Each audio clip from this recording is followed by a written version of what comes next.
Hello, this is Paul Schmidt. I'm doing this video to show my initial impressions of the new Wessex ophicleide. This is a brand new B-flat instrument modeled on a Gautrot instrument, and it's exciting because there hasn't been a readily available, affordable reproduction ophicleide in a long time, if ever, depending on which sources you're thinking of. And this should make it more accessible to new ophicleide players who are unable to lay their hands on an antique one in good condition. So even though I'm not yet expert on this instrument, I'm going to give it a shot to give you some idea how it works and how it plays. The instrument I'm holding in my hand is my old 1835 vintage antique that I most often play. This one here is a very lightweight instrument. I'm very comfortable with it. I played it for quite a while, even though I haven't really played it much recently, so I'm kind of rusty. The instrument is, again, a very light instrument.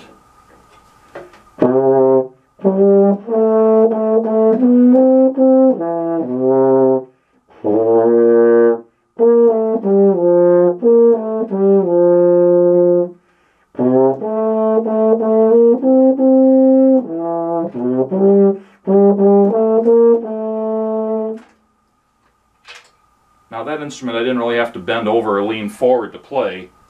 By contrast, the Wessex instrument is a very heavy instrument, although I've been told it doesn't really weigh any more than the original Gautrots, which were themselves fairly heavily built. This one, I find that I have to almost put a leg up under it to help support the weight. It's really only about half again as heavy as my old one, but you can really feel the heft when you're holding it. I'll try that again.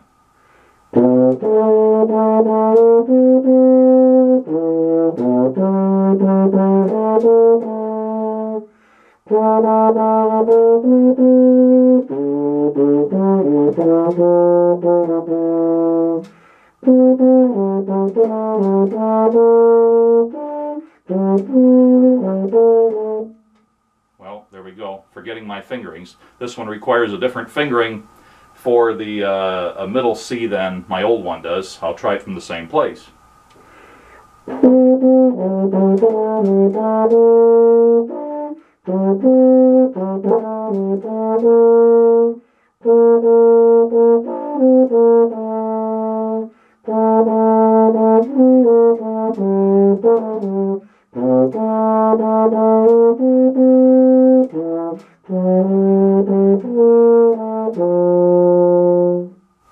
So I can't say that there's really anything I would complain about on the tone quality of this instrument. Besides its physical weight, the keys work quite well. This is sprung much heavier than my antique one, which I always thought was too lightly sprung. And I've been thinking about tightening up the keys actually. So I find it's a little bit more work to push them. Obviously, this is adjustable, and anybody who's familiar with adjusting woodwind keys ought to be able to lighten up the action a little bit. A small quibble that I noticed is I kept getting a buzz whenever the instrument was resonating up around a E above middle C. I'd get a very annoying buzz up in this part of the instrument, and it turned out that it was the adjustment screw, or the locking screw, for the first normally open key. Its threading is just a little bit loose, so the screw itself was rattling around at that resonant frequency. So I've removed it for the meantime here, but that's something I'm going to be addressing with Wessex to see if they can get the shop to tighten that up on future ones. Another interesting thing about this instrument from my standpoint, and I've always really wondered about different ophicleides, there seems to be a somewhat of a lack of standardization down in this area with some of these keys. You'll see some where all the keys are laid out 1, 2, 3, 4. Other times you'll see them overlapping in various combinations. This is an 11-key instrument, just like my old one, and it's got an overlap here and an overlap here, 2 pairs of overlapped keys. By contrast, the one I'm familiar with has no overlapped keys. Another small difference, and again it's hard to say when you're only familiar with one instrument, and although I've played quite a few ophicleides, it's only been very briefly, focusing almost exclusively on my own main instrument. Whenever I grab this instrument, my fingers automatically go up one notch, and I have to keep forcing myself to lower them on the instrument to align with the correct keys. It's caused quite a bit of embarrassment so far when I've tried to demonstrate it for people and had my fingers on the wrong keys initially. I'm going to see if I can give you a bit more of a demonstration of its playing here. Now I'm going to take a crack at Ande music.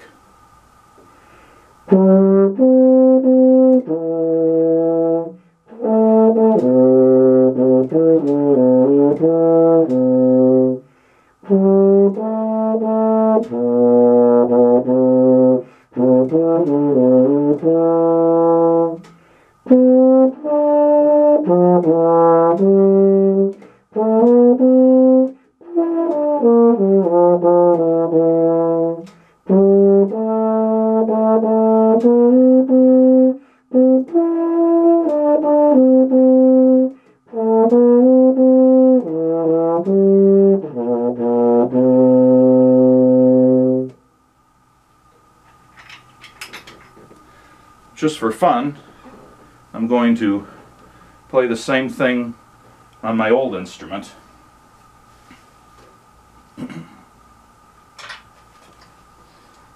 The location of the neck strap hook on the instruments is widely different. You can see where the mouthpiece aligns. It's at the top of my head instead of at my mouth for the same neck strap position. But then I've always been told this is a weird horn. I think the Gautrot is much more standard.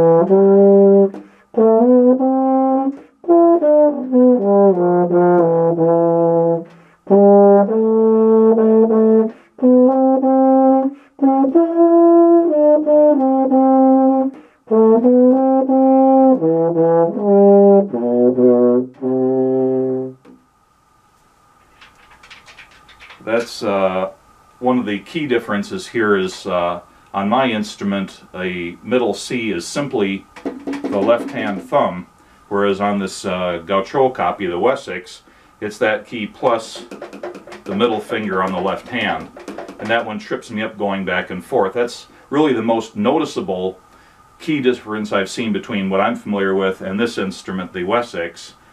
But again, since many people have told me that they can't play my instrument, I'm supposing that the Wessex is the more common fingering. Now something a bit lower in the range.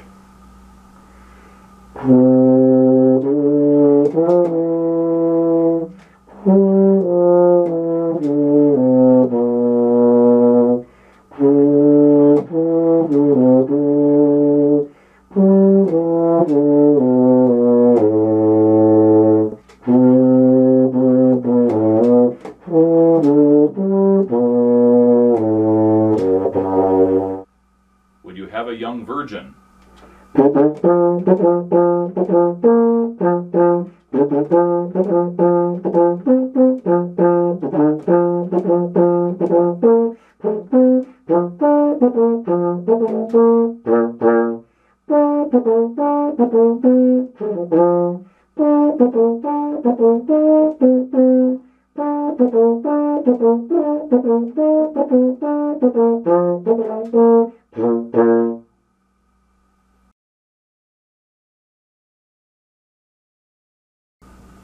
Here's a bit of a comparison between my 1835 instrument and the new Wessex ophicleide.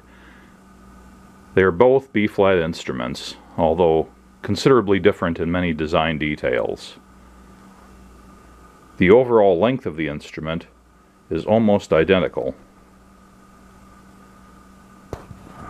And relatively speaking to the height of the instrument,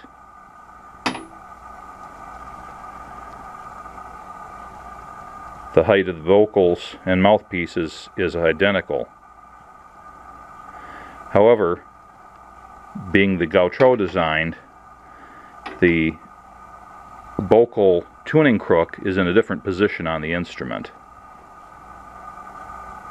It leans more towards the player, or I'm sorry, away from the player, than the towards the player position on my old instrument. Now I know that a comparison with an oddball instrument like my old instrument here doesn't really speak to much, but it's all I have to offer.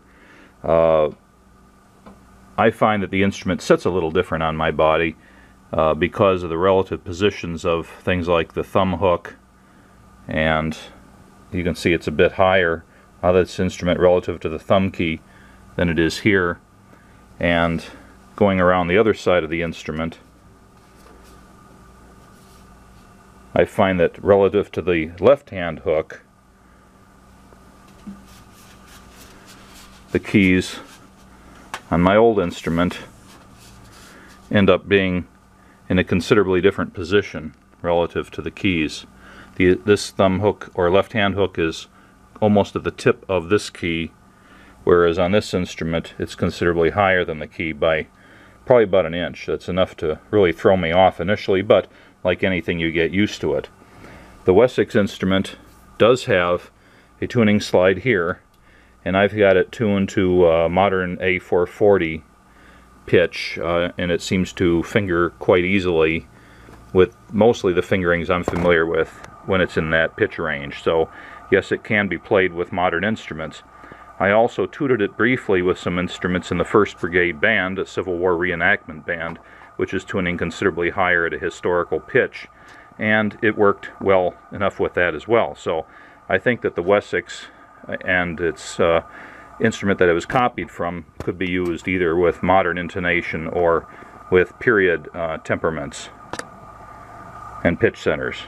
The key work is quite similar,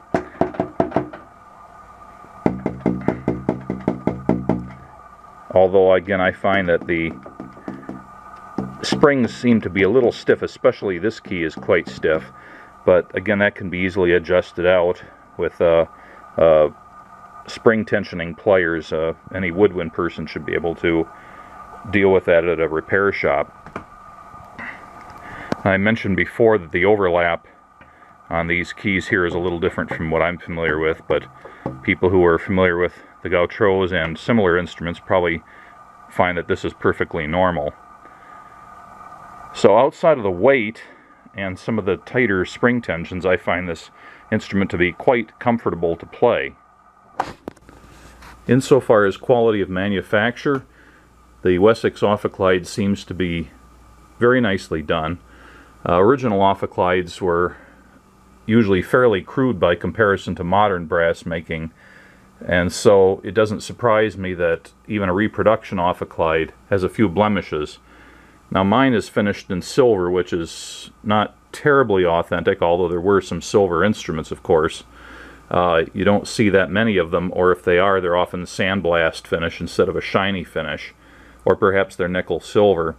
I don't know if it shows up terribly well in the video here, but right in this reflection you can see some ripples. That is because there are very slight ripples in the brass, and I can actually feel them with my finger here as I go across. Very slight undulations. When the brass was worked out, it's not precisely smooth, and that can be felt primarily throughout the bell flare. So that probably wouldn't show so much on an instrument that's not quite so shiny. Even then, it's barely noticeable unless you get it in the right light. So that's hardly a major issue.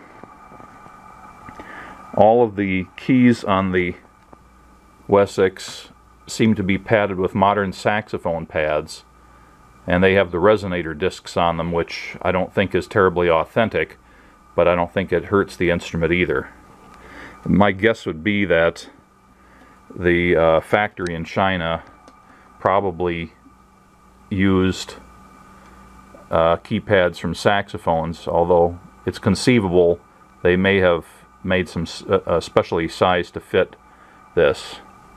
I don't have any way of telling that. Tony George advised me that when he checked out the first prototype of the Wessex ophicleide, it did not have the guards over some of the more exposed keys, and that he requested those be added. So from that I gather that those are not copies of the original Gautrot instrument. Here are the other ones that are protected, and it's nicely done. Certainly serves the purpose. The Wessex does have a modern water key on the bottom of the vocal tuning slide, and again, I would doubt that that was present on the original Gautrot. As far as decoration goes, the only decorations on the instruments are a few slight engravings on some of the ferrules and the Wessex lion logo, or whatever that is, on the bell, and the engraved name Wessex.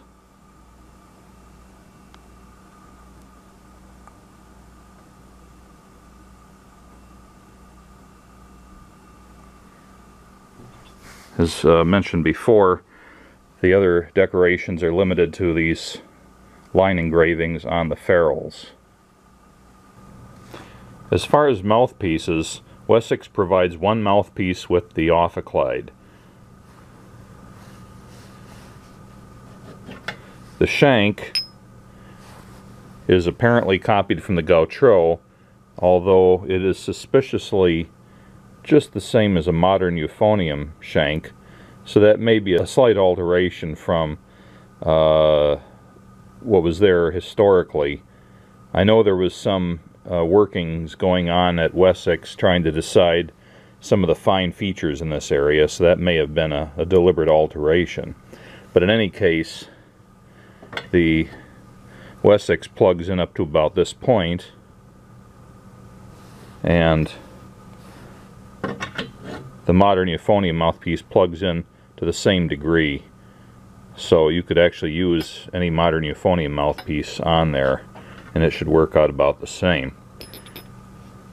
As far as cups go, they're very similar in size once again, so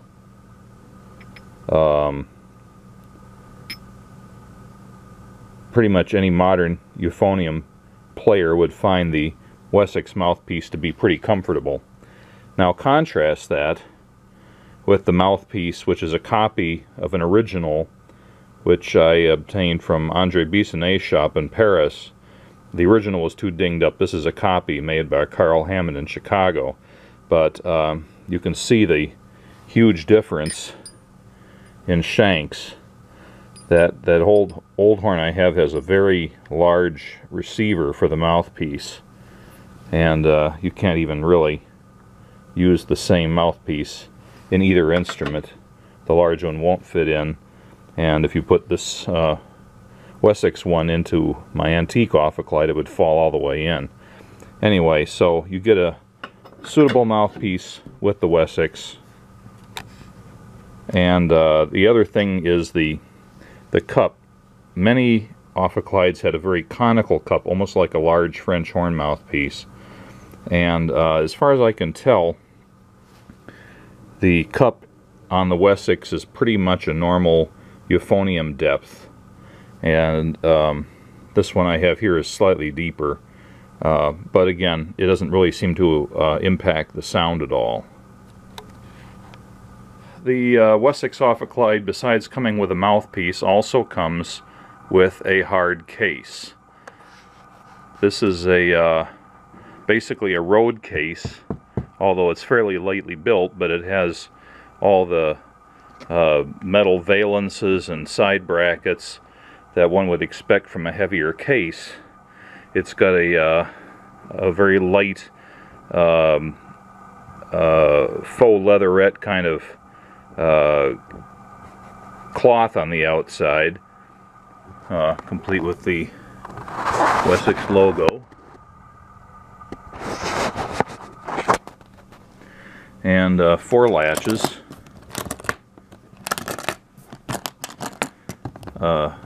Soft plastic carrying handle. This is nothing tremendous, but it seems to be of decent quality. And there's also a similar handle on the end of the case. Once the case is opened, it is just a flat end here, only the slightest bevel to it, so that the top and bottom halves of the case don't really interlock. That could have probably been better, but it's still quite decent for a low-priced instrument like this. It's I'm generally impressed that such a nice case came with it. The inside is padded and blocked for the ophicleide with some fairly generous pads, and this end of the case folds up to provide storage for the bocal. With the bocal removed from the instrument, it fits nicely into the recess of its little cubby hole on the case, and the included neck strap can also be stored in this location.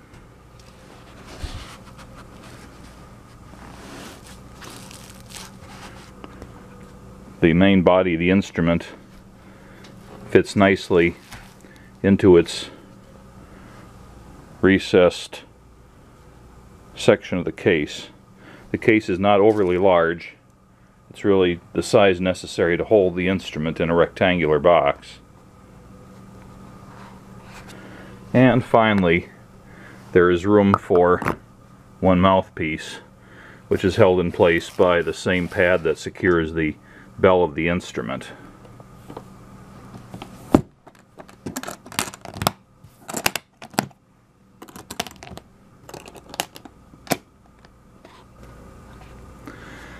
The bottom end of the case has a set of rollers which helps transporting it, and the small handle at the other end of the case is useful for pulling it when it's on the rollers. The final items included with the Wessex ophicleide are a book, The Ophicleide by Tony George, and a fingering chart which includes a old engraving of an ophicleide along with a modern reproduction, and the fingerings are those suggested by Tony George, although of course with any ophicleide fingering chart they're only suggestions in a starting place for the owner of the ophicleide to develop their own preferred fingerings.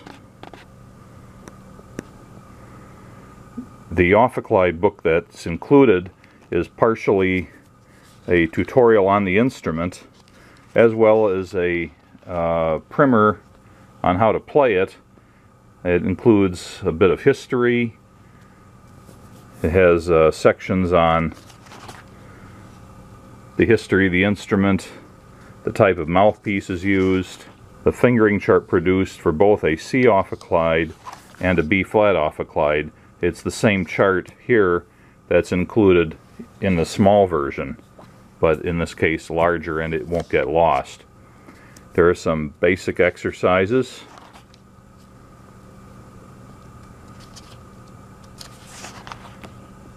Both for the C and for the B flat instruments. At the time of this video, the Wessex C ophicleide is in planning but doesn't exist yet. But obviously the book is prepared to suit either case.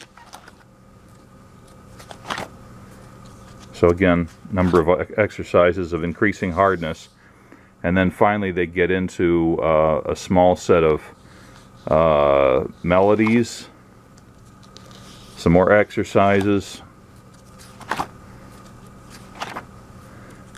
some duets,